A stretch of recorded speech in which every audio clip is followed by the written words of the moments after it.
Olá!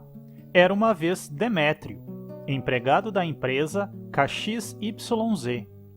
Durante seu contrato de trabalho, Demétrio cometeu uma falta que foi considerada grave por seu patrão Genésio.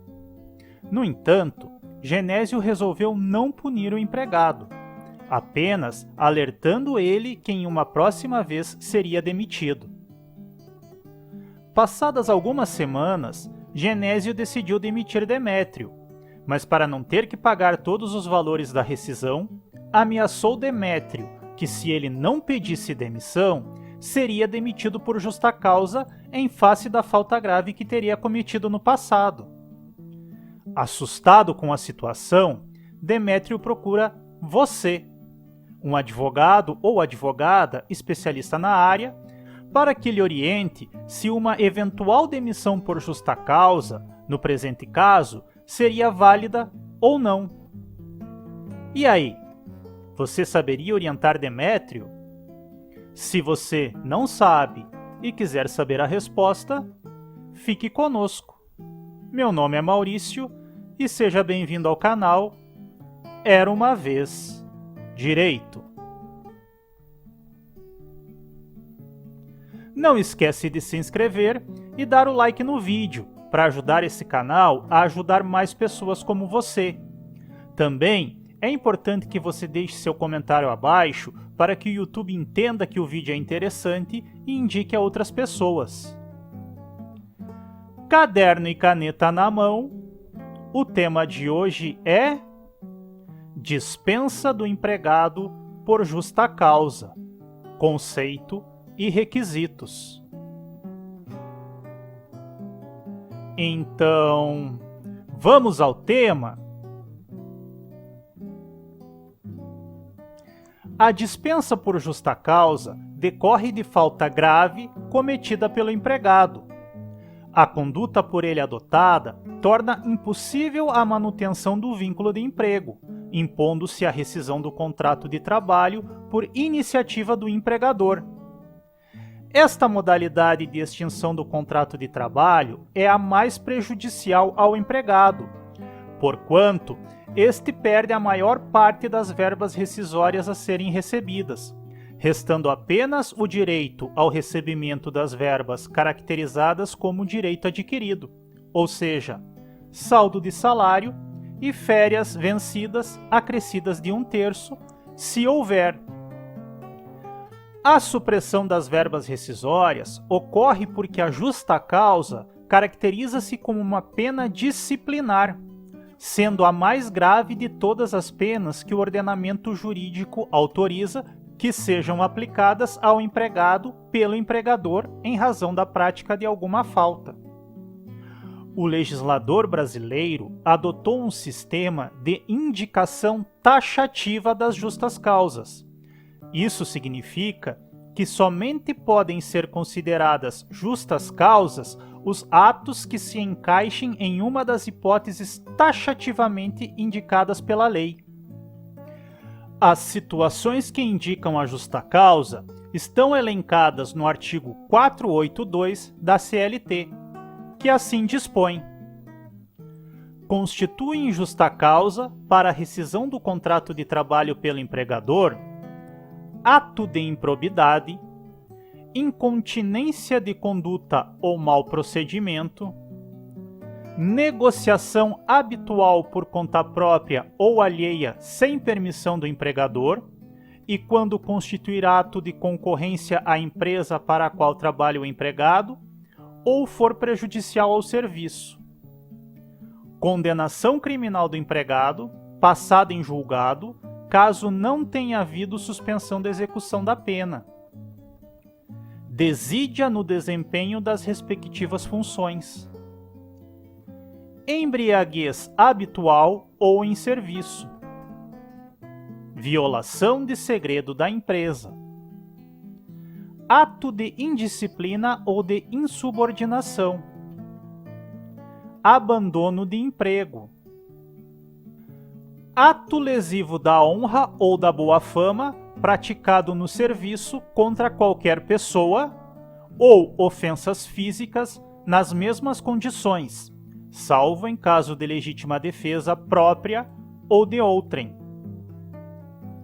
Ato lesivo da honra ou da boa fama ou ofensas físicas praticadas contra o empregador e superiores hierárquicos, salvo em caso de legítima defesa própria ou de outrem. Prática constante de jogos de azar. Perda da habilitação ou dos requisitos estabelecidos em lei para o exercício da profissão, em decorrência de conduta dolosa do empregado. O parágrafo único deste artigo ainda determina que constitui igualmente justa causa para a dispensa do empregado a prática devidamente comprovada em inquérito administrativo de atos atentatórios à segurança nacional. Lembrando que estudaremos cada uma dessas situações no próximo vídeo sobre o tema, porque neste momento vamos analisar os requisitos necessários para a configuração da justa causa, uma vez que não basta apenas a realização das condutas referidas no artigo 482. É necessário o preenchimento dos requisitos que vamos estudar agora. Vamos lá? Segundo o autor Maurício Godinho Delgado, os requisitos necessários para a imposição da sanção de falta grave se divide em 3 grupos.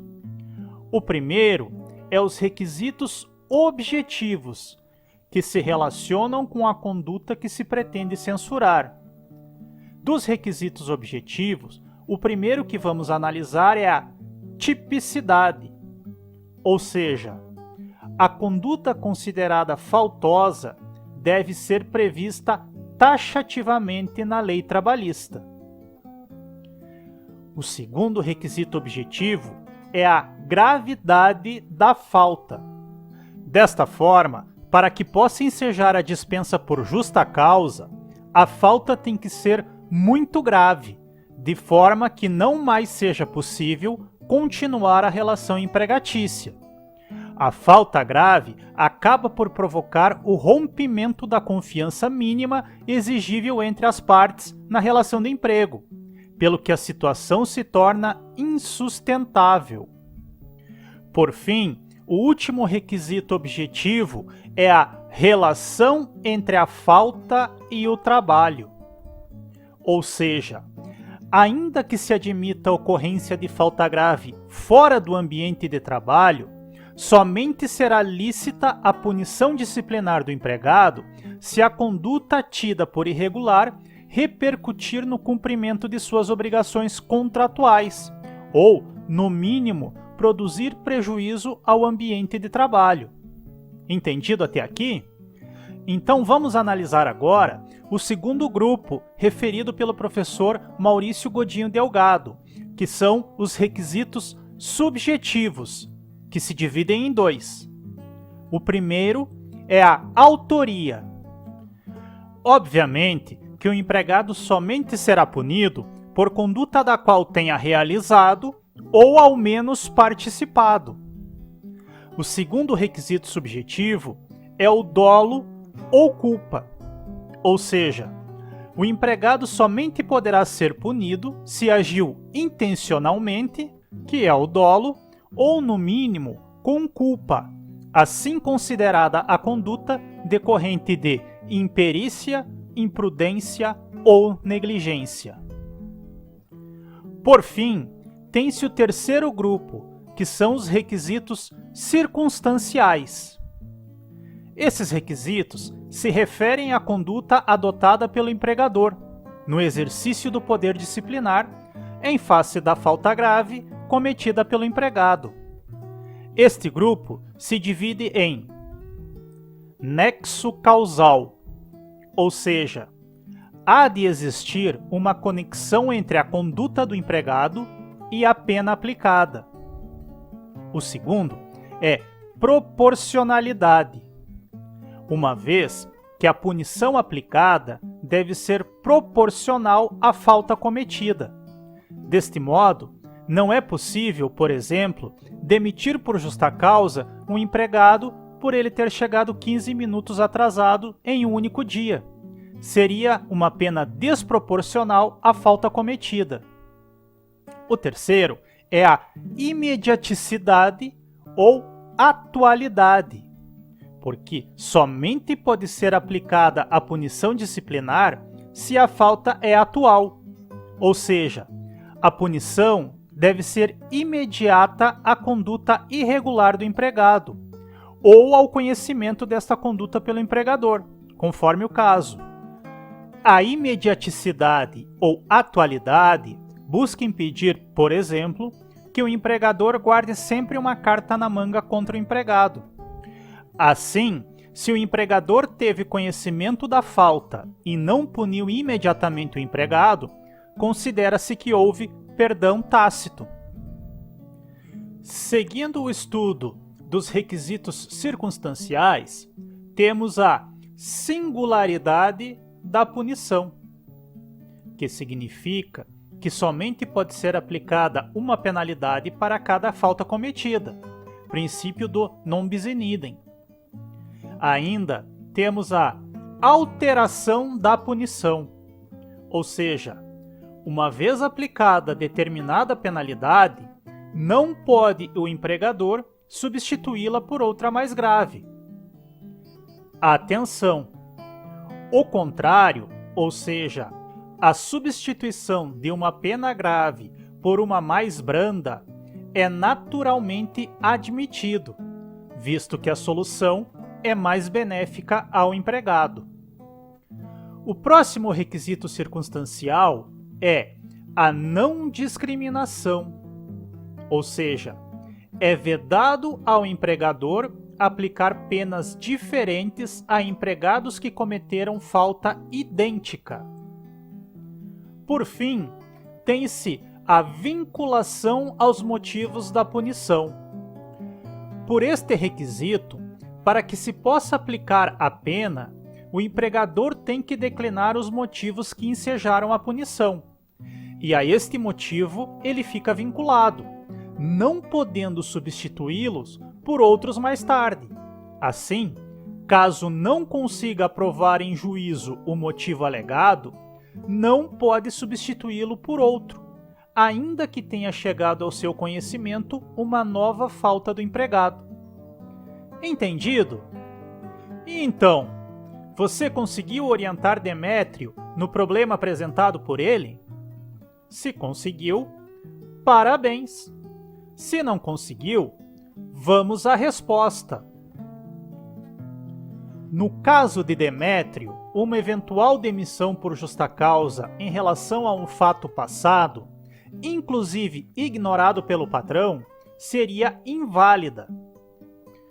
Como vimos, um dos requisitos da justa causa é a imediaticidade ou atualidade da punição, ou seja, somente pode ser aplicada a punição disciplinar se a falta grave for atual e a punição for imediata à conduta irregular.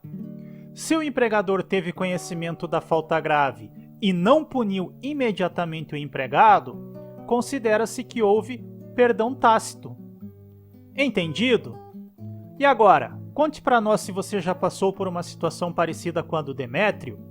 Deixe sua história nos comentários abaixo. Sua participação é muito importante para nós. E com isso, encerramos o nosso vídeo sobre dispensa do empregado por justa causa, conceito e requisitos. Espero que você tenha gostado e que realmente tenha te ajudado a saber mais sobre esse assunto. Não perca os próximos vídeos sobre a complementação da matéria. Agradeço muito sua companhia e desejo muito sucesso em sua vida. Peço que ative o sininho para receber nossas atualizações, deixe seu comentário abaixo para ajudar nosso canal a crescer cada vez mais e compartilhe o vídeo. Afinal, estamos compartilhando conhecimento. Bons estudos e até mais!